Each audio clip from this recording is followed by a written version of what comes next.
আমি ADRE exam পাতিছো এতিয়া স্বচ্ছতাক আগুৱাই লৈ গৈ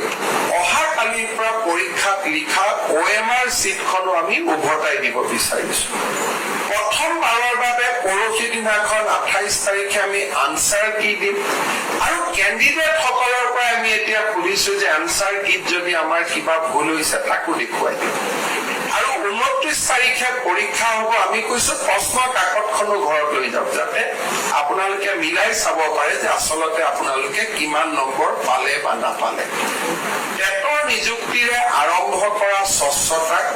আজি এটা আমি নতুন দিগন্তলৈ লৈ যাব খুজিছো যদি স্বচ্ছতা আমি আমাৰ জীৱনত আঁকোৱালি নললোহেঁতেন স্বচ্ছ নিযুক্তিক যদি আমি এটা আমাৰ পলিটিকেল আইডিঅলজি হিচাপে গ্ৰহণ নকৰিলোহেঁতেন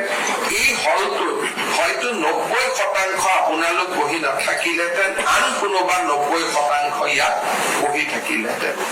অসমত এটা ফৰেনচিক ল্যাব আছিল এতিয়া আমি নতুনকৈ 6টা ল্যাব আমি এক্সপান্ড কৰিছো নেশনাল ফৰেনচিক সায়েন্স ইউনিভাৰ্সিটিক আমি অসমত লৈ আহিছো তেওঁলোকৰ তাত আমি লৰা ছোৱালী ট্ৰেইনিং কৰিছো আমাৰ নিজৰ ল্যাবক আমি নতুন নতুন সায়েন্টিস্ট নিযুক্তি কৰিছো এই যেটো বিজ্ঞান ফৰেনচিক বিজ্ঞান এই ভৱিষ্যতৰ বিজ্ঞান আৰু ফৰেনচিক বিজ্ঞানে ভৱিষ্যতে বহু ডাঙৰ নিযুক্তিৰ দুৱাৰ এখন মুকলি কৰি দিব আনকি আজি কৰ্পোৰেট সকলকো ফৰেনচিক সায়েন্টিষ্টৰ প্ৰয়োজন হৈছে আৰু যিমানেই ফাইনেন্সিয়েল মাৰ্কেটখন বাঢ়ি বাঢ়ি গৈ থাকিব অপৰাধ বাঢ়িব সাইবাৰ ক্ৰাইমৰ পৰা আৰম্ভ কৰি বিভিন্ন অপৰাধ বাঢ়িব আৰু সেই অপৰাধক ৰোধিবৰ কাৰণে ফৰেনচিক সায়েন্সৰ গুৰুত্ব দিনক দিনে বৃদ্ধি হ'ব আজি আমাৰ বিভাগলৈ ফৰেনচিক সায়েন্স গৃহ বিভাগত আৰু আমাৰ বিভাগলৈ আজি মই আমাৰ নতুন বিজ্ঞানীসকলক 18 গৰাকী বিজ্ঞানীক আমি আদৰণি জনাইছো ফৰেনচিক সায়েন্টিষ্ট সকলে যেনেকে ইঞ্জিনিয়াৰ বা